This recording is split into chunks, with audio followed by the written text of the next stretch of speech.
Hey everybody, welcome back to the John Browning Gun Club. For the past few months, every major firearms creator on YouTube's been talking about the same thing, the death of Guntube.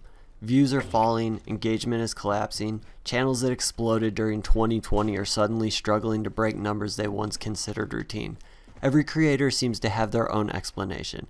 Some blame the algorithm, others blame advertiser pressure, changing politics, or audience burnout, but I think they're all missing the real answer. And I think I have the solution. Ban all gun content from YouTube. Seriously. Don't demonetize it, don't shadow ban it, don't bury it under endless community guideline restrictions while still collecting ad revenue from it. Remove it completely. That statement will probably make a lot of people in the firearms community immediately angry, but honestly, what exactly are we defending at this point? Modern GunTube barely resembles the culture that made people fall in love with firearms media in the first place. The platform already spent years gutting the educational side of gun content while simultaneously encouraging the most shallow commercialized version of it possible. What remains is a watered-down imitation pretending to still be rebellious, and the viewers are finally getting tired of it. A lot of creators are currently panicking about the falling views and declining audience interest, but the explanation is not complicated. GunTube did not suddenly collapse, it simply returned to the reality after the artificial insanity of 2020. During COVID, millions of people were trapped at home consuming endless online content while riots, political instability, and institutional distrust pushed firearm ownership into the mainstream in a way America had not seen in decades. Suddenly, everybody wanted rifles, body armor, plate carriers, and civil unrest loadouts. Gun channels exploded because the country itself was unstable and people were scared. But creators made the mistake of treating that surge like permanent growth instead of what it really was, a historical anomaly. Now the panic has faded, people are back at work, and the audience is normalized. But instead of adapting, GunTube doubled down on the worst aspects of itself. The biggest problem is that modern firearms content no longer feels authentic. It feels manufactured.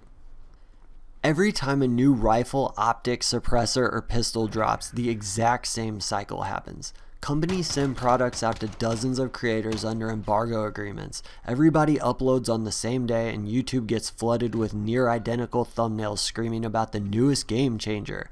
Half the creators barely had enough time with the product to form an honest opinion before the video had to go live, and the audience notices this immediately. What used to feel like independent enthusiasts sharing knowledge now feels like a synchronized marketing campaign disguised as a community. The old firearms internet was messy, obsessive, technical, and brutally honest. Forums were full of anonymous autists arguing over gas port sizes, barrel wear patterns, optic durability, and weird home-built products at 3 in the morning. People tested things because they genuinely cared, not because an embargo timer was ticking down beside their affiliate link.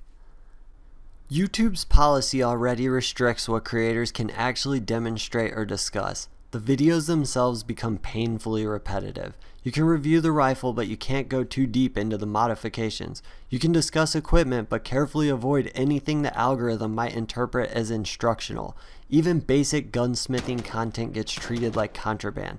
The platform allows just enough firearm content to monetize the audience while aggressively sterilizing the information that made the audience interested in the first place. So the educational side dies, and the tactical cosplay fills the vacuum. Instead of deep technical breakdowns or long-form experimentation, the algorithm rewards low-attention slop, cinematic gear montages, fake outrage, EDC dump videos, and dudes dressed like they're about to invade Fallujah while reviewing the same 3 rifles every other channel already covered that week. The culture slowly shifted from knowledge sharing to branding. This is why YouTube should just rip the fucking bandage off and ban firearms content entirely. The current arrangement is worse than a ban. At least a full removal would force creators to rebuild somewhere outside the control of advertisers, corporate risk managers, and Silicon Valley moderation teams. The audience will shrink, but the quality of discussion will improve overnight. Creators can actually speak freely again instead of constantly dancing around policy language like hostages reading approved statements.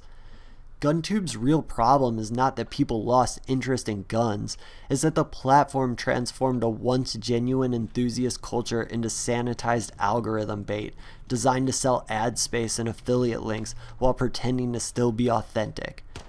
After years of watching identical embargo day reviews, fake hype cycles, and corporate safe tactical cosplay, viewers are finally starting to realize it too.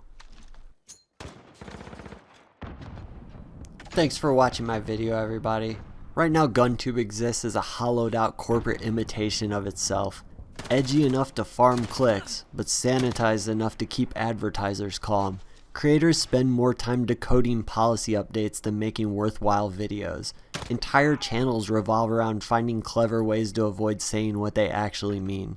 The platform does not respect firearms culture, it tolerates it just enough to monetize it.